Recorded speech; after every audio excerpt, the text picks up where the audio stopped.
Let's talk about something almost every operations leader has seen. Demand hasn't changed, sales are flat, forecasts look stable, and yet inventory keeps growing. It shows up quietly at first, a little more WIP, a little more finished goods, until suddenly everyone's asking the same question: why do we have so much inventory if demand hasn't moved? Most teams start looking in the wrong places, and that's where the real problem begins. When inventory grows unexpectedly, the first reactions are usually predictable. Purchasing gets blamed for buying too much.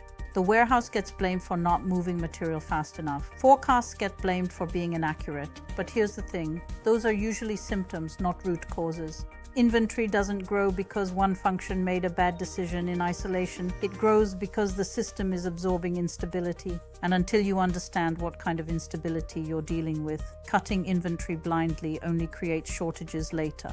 In most organizations, inventory grows when plans aren't stable enough to execute cleanly. Here's what that looks like in practice. Plans change too late in the cycle. Priorities shift after materials are already committed. Demand signals lag reality. Execution teams are forced to react instead of follow a plan. When that happens, inventory becomes the buffer.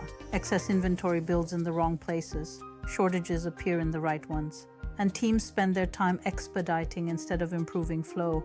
This isn't an inventory management failure, it's a planning and execution alignment issue. Inventory is simply where the noise lands. This part surprises a lot of leaders. Even when demand is flat, inventory can grow if variability increases. More schedule changes, more last-minute decisions, more exceptions. Each exception adds friction. Each friction point adds safety stock, WIP, or unfinished work. Over time, inventory accumulates, not because demand increased, but because the system lost discipline. That's why organizations with stable demand can still feel chaotic on the shop floor. If you want to understand why inventory is growing, don't start with inventory targets. Start by asking different questions. Where do plans change late? Where are decisions being made without visibility to constraints?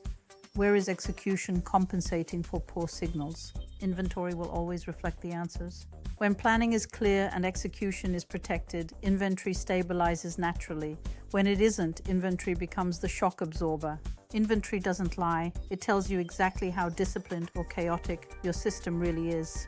Once you understand why inventory is growing, the next question becomes, how do we see these problems early enough to stop them? That's where visibility, flow, and decision timing start to matter. I'm Michelle with Streamline Consulting Group, your SIOP and supply chain strategist. Let's fix the flow and grow your business. Subscribe, like, and share for more streamlined insights.